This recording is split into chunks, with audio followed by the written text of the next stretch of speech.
Halo semuanya, selamat datang di channel YouTube Android TV. Di video kali ini saya akan membagikan tutorial kepada teman-teman cara membuat stiker emoji gerak di WhatsApp.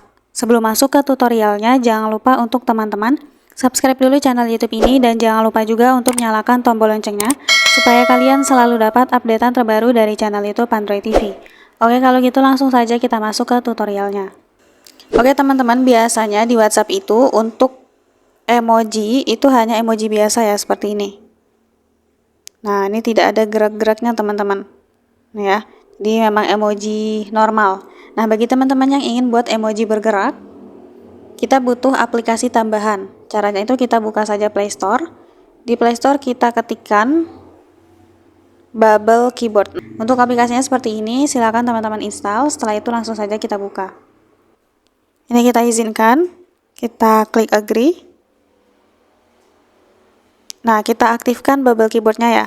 Kalau di HP Samsung, dia akan muncul seperti ini teman-teman. Di sini ada beberapa keyboard ya, yang terinstall di HP saya. Untuk saat ini masih menggunakan keyboard Samsung. Nah, sekarang kita pilih yang Bubble Keyboardnya.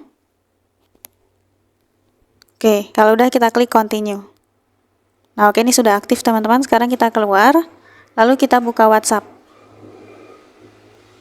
Nah, sekarang kita klik papan ketik pesan. Nah, oke, untuk sekarang keyboardnya sudah berubah. Untuk cara kirim emoji bergerak itu, kita tahan lama emojinya seperti ini.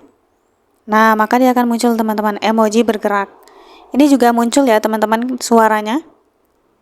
Nah, ini harus kita tahan lama. Kalau cuman sekali klik seperti ini jadi emoji biasa teman-teman. Nah, jadi ini kita tahan lama, lalu kirim, lepas. Nah, seperti itu. Dan ini juga bergerak ya di teman kita, walaupun teman kita nggak install aplikasi Bubble Keyboardnya, gitu. Jadi teman-teman bisa langsung coba cara yang sudah saya share ini. Sekian dulu tutorial di video kali ini. Semoga tutorial yang saya bagikan bermanfaat dan selamat mencoba.